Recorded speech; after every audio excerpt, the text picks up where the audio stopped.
Ubuntu વિન્ડોના ઘટકો એમાંનું પહેલું છે ટાઇટલ બાર. વિન્ડોમાં સૌથી ઉપરની બાજુએ ટાઇટલ બાર આવેલ છે, જે ક્લોઝ, મિનિમાઇઝ, મેક્સિમાઇઝ બટન તથા વિન્ડોઝનું શીર્ષક ધરાવે છે. તેને સામાન્ય રીતે સીમારેખા હોય છે. હવે વિન્ડોઝ ઓપરેટિંગ સિસ્ટમ આપણે ભણીએ છીએ, એના અલગ અલગ પ્રોગ્રામ પણ જોઈએ છે. વિન્ડોમાં સૌપ્રથમ આપણે ઉપરની તરફ ટાઇટલ બાર જોઈએ છે, જેની અંદર 3 બટન આવેલા છે: મિનિમાઇઝ, મેક્સિમાઇઝ અને ક્લોઝ. વિન્ડોઝનું શીર્ષક પણ ધરાવે છે, એટલે કે પ્રોગ્રામનું નામ આપણા એ ટાઇટલ બારની અંદર આપણને જોવા મળે છે. સામાન્ય રીતે એક સીમારેખા હોય છે. બીજું મેનુ બાર.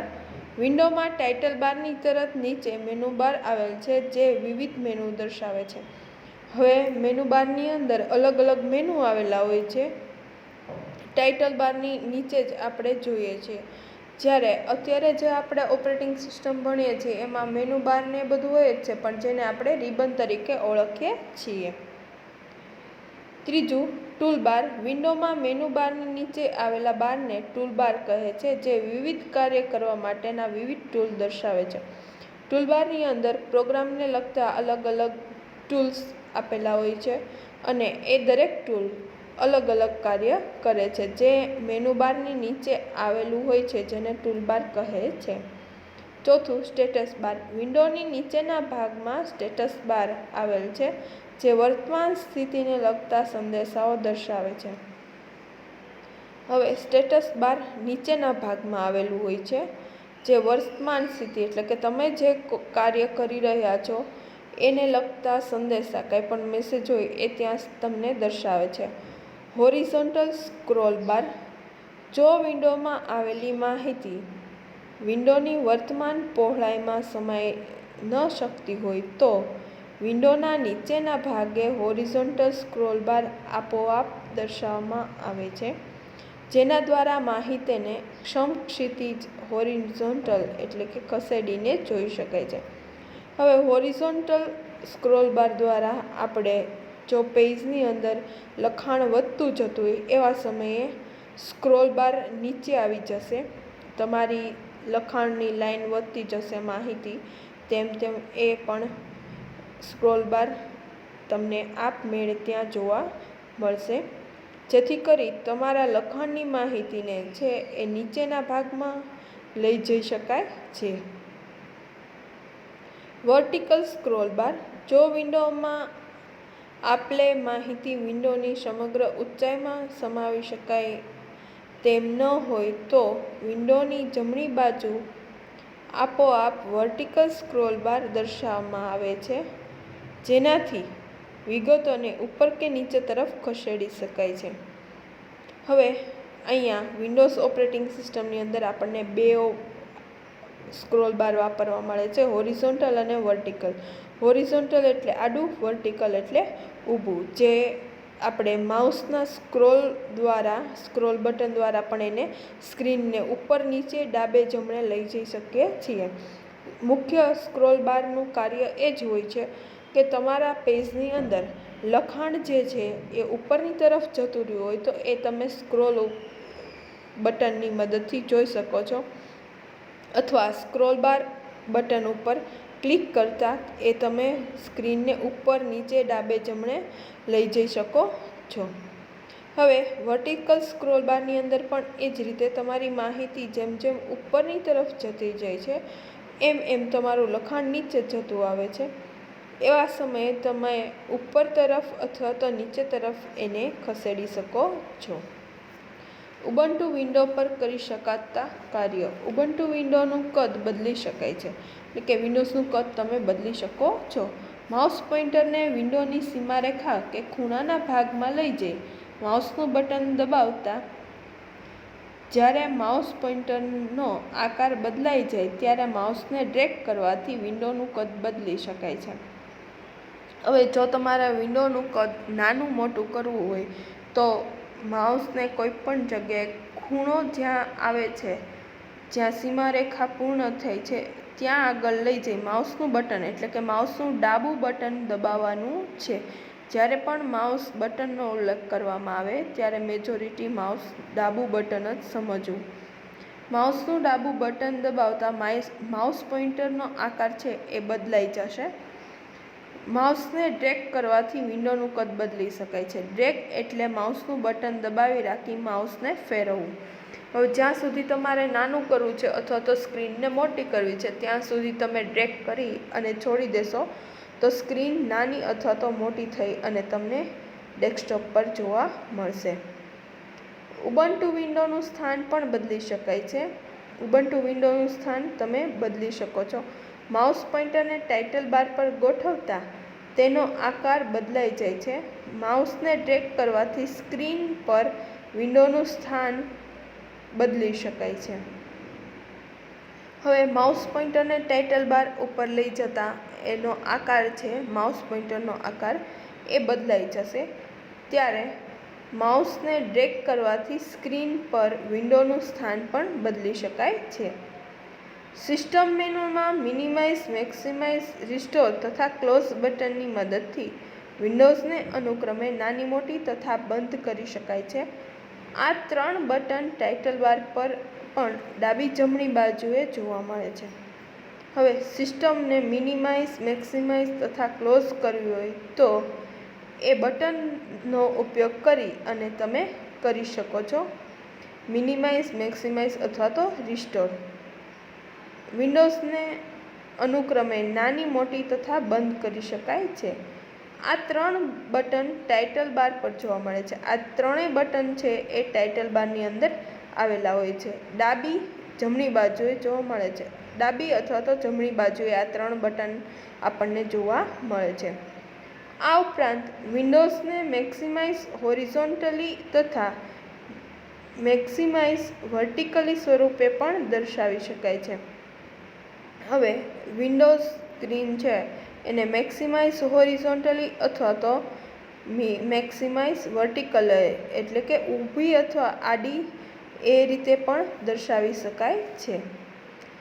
ઘણી બધી વિન્ડો એકસાથે ખોલેલી હોય તેવા સંજોગોમાં ડેસ્કટોપ દર્શાવવા સુપર પ્લસ ડી કી દબાવી તમામ વિન્ડોને મિનિમાઇઝ કરી શકાય છે.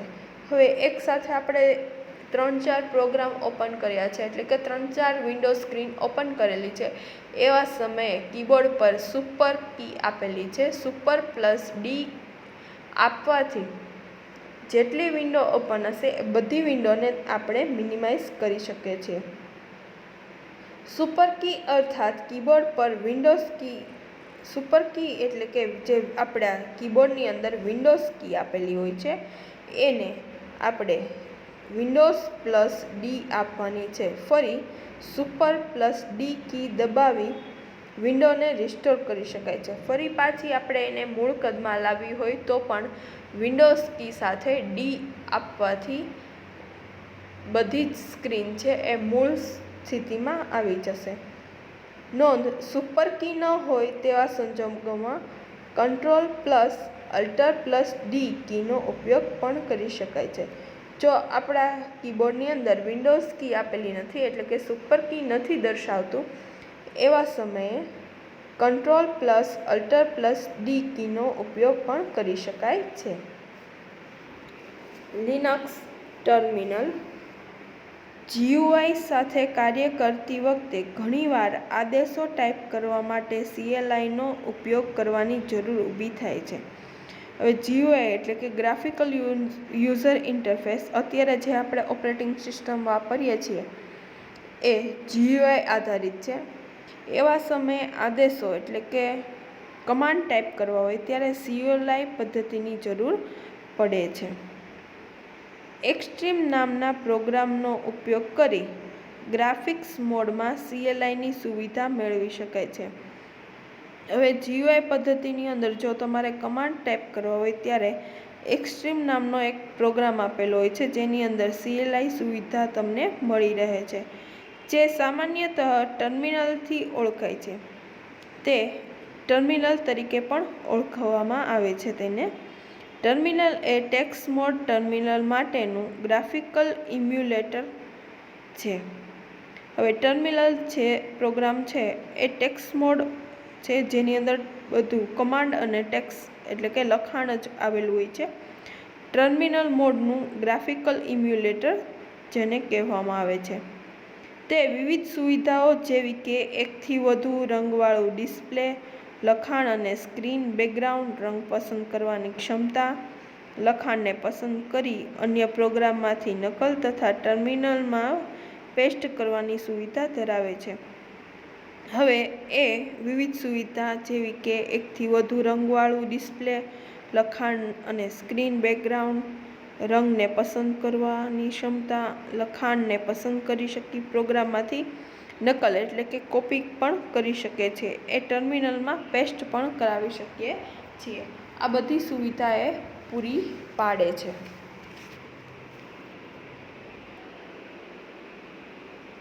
ત્યારબાદ હોમ ડિરેક્ટરી. ઉબુન્ટુમાં દરેક ઉપયોગકર્તા પાસે એક હોમ ડિરેક્ટરી હોય છે.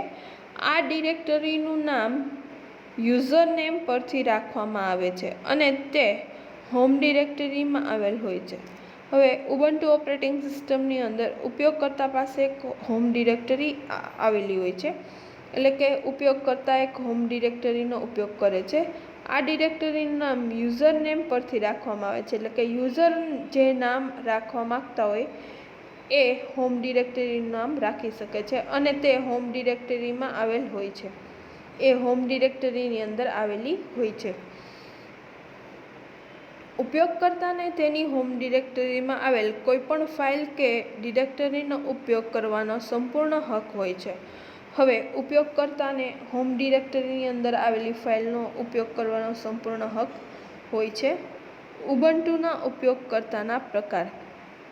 લિનક્સ અને સુરક્ષિત ઓપરેટિંગ સિસ્ટમ હોવાથી જુદી જુદી ક્રિયાઓ માટે જુદા જુદા ઉપયોગકર્તાઓનો હક આપવામાં આવે છે. હવે લિનક્સ છે એ સુરક્ષિત ઓપરેટિંગ સિસ્ટમ છે, જેથી એની અંદર જુદા જુદા ક્રિયાઓ અને જુદા જુદા ઉપયોગકર્તાનો હક આપવામાં આવે છે. દરેક સંભવિત ઉપયોગકર્તાને જુદા જુદા હકો આપી શકાતા હોવાથી ઉપયોગકર્તાને 3 વિસ્તૃત સ્વરૂપમાં વહેંચી શકાય છે.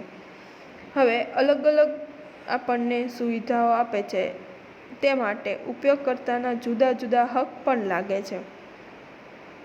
ઉપયોગકર્તાને 3 વિસ્તૃત સ્વરૂપમાં એ વહેંચી શકાય છે. પેલું સુપર યુઝર. દરેક લિનક્સ સિસ્ટમને એક સુપર યુઝર હોય છે, જેને પરંપરાગત રીતે રૂટ કહેવામાં આવે છે.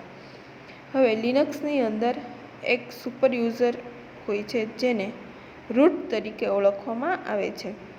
તેની પાસે તમામ હક હોય છે. રૂટ પાસે તમામ હક આપેલા હોય છે તથા તે સિસ્ટમમાં તમામ પ્રકારના કાર્યો કરી શકે છે. તે સિસ્ટમની અંદર દરેક પ્રકારના કાર્યો કરી શકે છે. જોકે યુઝર તરીકે લોગઇન કરવું તથા કાર્ય કરવું અત્યંત જોખમી છે, કારણ કે આવા સમયે સિસ્ટમને અજાણતા ભારે નુકસાન પહોંચવાની સંભાવના રહેલી છે.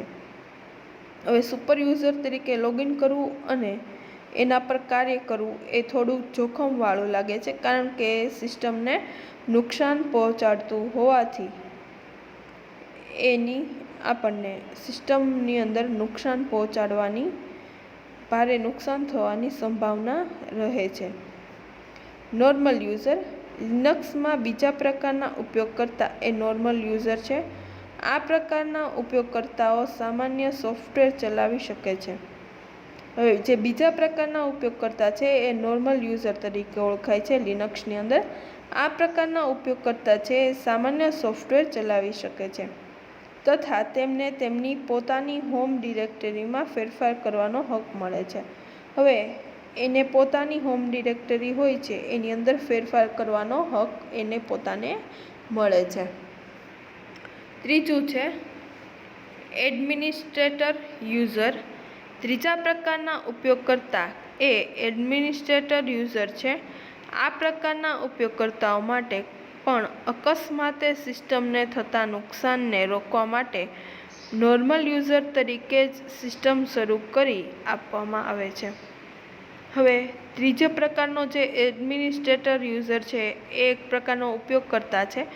અકસ્માત એટલે કે લાઇટ જતી રહે કે કોઈપણ સંજોગોમાં કોઈપણ અકસ્માત થાય એટલે કે નુકસાન પહોંચવાનું તેવા સમયે નોર્મલ યુઝર તરીકે જ સિસ્ટમની એને શરૂ કરી આપવામાં આવે છે.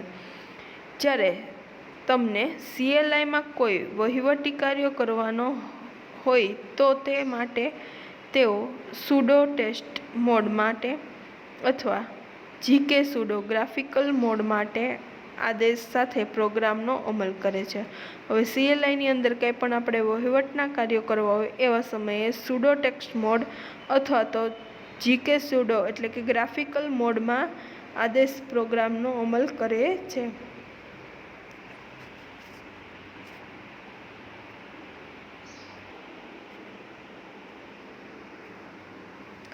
સામાન્ય ઉપયોગકર્તાને સુડો કે GK સુડો કમાન્ડ ચલાવવાની અનુમતિ આપવામાં આવે છે. સામાન્ય જે ઉપયોગકર્તા છે એને સુડો કે GK સુડો કમાન્ડ ચલાવવાની અનુમતિ પણ આપે છે. ઉબુન્ટુ અંગે મદદ મેળવવી. GUI દ્વારા ઉપયોગમાં લઈ શકાય તેવા દસ્તાવેજીકરણ ઉબુન્ટુ માટે છે.